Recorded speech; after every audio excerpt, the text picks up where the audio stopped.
Hey everyone, welcome to Alex's English Podcast, the place where you improve your English and your mindset at the same time. I'm Alex, and today we've got a really cool topic for anyone who finds themselves waiting for the perfect moment to start something. Spoiler alert, that perfect moment never arrives. But there's a powerful trick that can help you take action right away, and it's called the 5-second rule. That's right, Alex. Hi, everyone. I'm Sophia, and in this episode, we're discussing the 5-second rule by Mel Robbins. It's surprisingly simple, but it can totally change the way you handle those everyday moments when you know you should do something, but a little voice in your head stops you. So if you've ever had big dreams or even small tasks that you keep putting off, this podcast is definitely for you. Let me ask you all a question. Have you ever wanted to do something? Maybe go to the gym, start a new hobby, or speak up in a meeting, but then your brain instantly started coming up with reasons not to do it? It only takes a few seconds for your mind to talk you out of taking action, right? Absolutely. Our brains are amazing at making excuses. We think, I'll do it later, or now is not a good time, or I'm too tired. Before we know it, the moment passes, and we do nothing. That's how procrastination becomes a habit. Exactly. I'm the master of I'll do it tomorrow. I have all these great ideas, but when the time comes to actually work on them, I hesitate. My brain says, maybe later, and I end up watching YouTube or scrolling social media instead. And the next thing you know, hours or days go by and you haven't taken a single step toward your goal. It's common, and it's exactly what the 5-second rule aims to fix. So, Sophia, tell me more about the 5-second rule. What is it exactly? It's super simple. Mel Robbins says that when you have an instinct to act on a goal, you must physically move or speak within 5 seconds or your brain will kill the idea. Her method: count backward from 5 to 1, 5, 4, 3, 2, 1, and then take action immediately. Don't let your thoughts creep in. Just do it. Interesting. And the reason it works is because you interrupt your autopilot thinking, right? Exactly. Normally, you get an idea, I should exercise. Then your mind says, but I'm tired, busy, not in the mood, and so on. By counting backward, you give yourself no time to argue. You trigger a part of your brain that handles decisions and action. It's a simple trick to override hesitation. It's like a rocket launch. Once we hit 1, we lift off. No more waiting around. I like that image. Yes, that's the analogy Mel Robbins often uses. The countdown creates a sense of urgency, and you just go. It's surprisingly effective if you commit to doing it. Let's talk a bit more about why we need a trick like this. Why do we get stuck in the first place? Good question. Our brains are wired to keep us safe and comfortable. Anytime we face something new, scary, or even slightly inconvenient, our mind sends warning signals like, don't do it, stay comfortable. It tries to protect us from possible failure or pain. Right? So if I want to speak up in a meeting, my brain quickly thinks, you might sound stupid, people might judge you. Then I freeze and stay silent. Exactly. We hesitate, and that tiny moment of hesitation is all it takes for doubt to take over. The 5-second rule aims to close that gap. Instead of hesitating, you count 5, 4, 3, 2, 1, and speak. You don't give yourself the chance to overthink. It's a bit like short-circuiting the mental chatter, because if we wait too long, we almost certainly talk ourselves out of action. Precisely. That's why the 5-second rule is so brilliant in its simplicity. So let's get practical. How can we use this rule in daily life? There are countless ways. Here are a few examples. 1. Waking up on time. When your alarm rings, instead of hitting snooze, count down 5, 4, 3, 2, 1, and get up immediately. Don't think about how warm the bed is, just stand up. 2. Speaking in a meeting. If you have a thought or idea and you feel that slight hesitation, silently count 5, 4, 3, 2, 1. Then raise your hand or start speaking before you can doubt yourself. 3. Exercising. If you plan to work out but suddenly feel lazy, do 5, 4, 3, 2, 1. Get off the couch, put on your workout clothes and start. Even if it's a short session, just begin. 4. Stopping phone scrolling. When you catch yourself aimlessly scrolling, count down and then lock your phone or put it out of reach. 5. Social situations. If you see someone you want to talk to but feel nervous, count down and walk over to say hello before your mind can scare you away.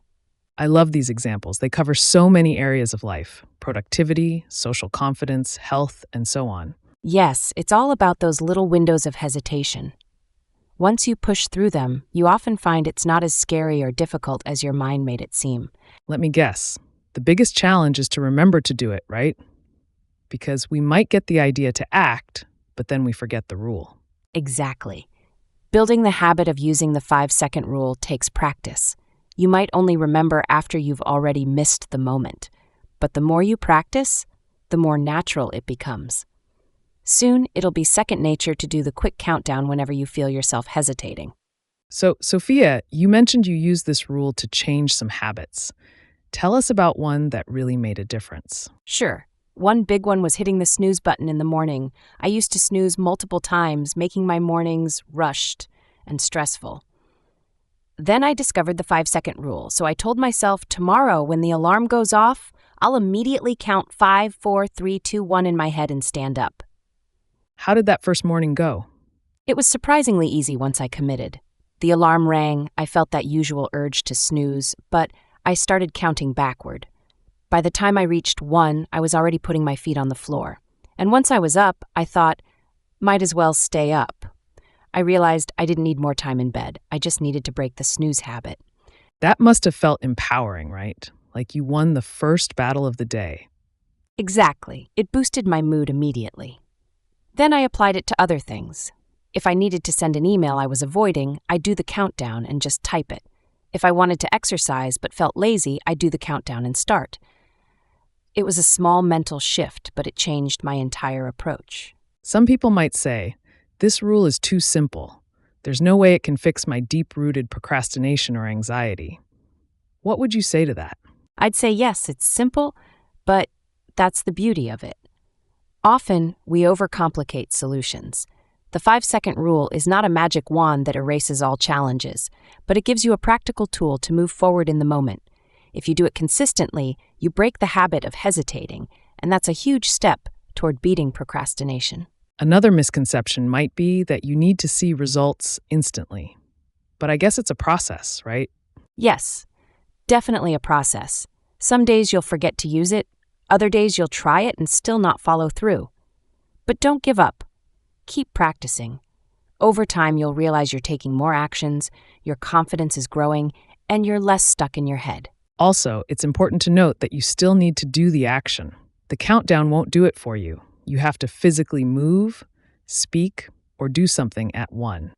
Exactly. The rule just helps you cross that line of hesitation.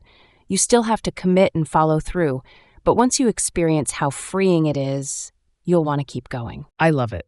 This is super practical. Now let's invite our listeners to try it. Think of one thing you've been putting off. It can be as small as washing the dishes or as big as starting a business. Then next time the thought arises, do the 5-second rule. Count down 5, 4, 3, 2, 1, and move. Yes, and we'd love to hear your experiences. What's one thing you've been putting off, and how would it feel to just count down and do it? Let us know in the comments. Try the rule today or tomorrow, and come back to tell us what happened. And of course, if you found this podcast helpful, don't forget to like, comment, and subscribe to Alex's English podcast. We share real-life English conversations that also help you improve your habits and mindset. Right? We believe learning English doesn't have to be just textbooks and grammar exercises. It can be inspiring, practical, and linked to your real-life goals. So, to wrap it up, the 5-second rule is a simple, powerful method to short-circuit procrastination and hesitation. When you have an urge to act on a good idea or a necessary task, count backward from 5 to 1, and then do it before your brain starts making excuses. Yes, it applies to waking up, speaking up, exercising, breaking bad habits, or any situation where you tend to delay. Just 5 seconds can change everything. I love Mel Robbins' quote, "You are just 5 seconds away from a completely different life." Because it's true. Every day, we have these little windows of opportunity to act. If we seize them, we grow. If we hesitate, we stay stuck. Exactly. And another motto to remember, don't wait for motivation, create it with action. Once you take a step, you'll often feel more motivated to keep going. Perfectly said. Thank you, Sophia, for sharing your personal experiences with the 5-second rule. I'm excited to try it myself. You're welcome. And thanks to everyone for listening. We hope you try this out. Let us know how it goes. Even a tiny step can build momentum toward bigger changes in your life. Absolutely. This is Alex's English Podcast signing off. Remember, next time you feel the urge to do something good for yourself, 5, 4, 3, 2, 1, and go. Don't let your mind pull you back. You got this. That's it, everyone. Have a great day. Keep practicing your English and keep taking those 5-second leaps into action. We'll see you in the next episode. Bye. Bye-bye. Take care.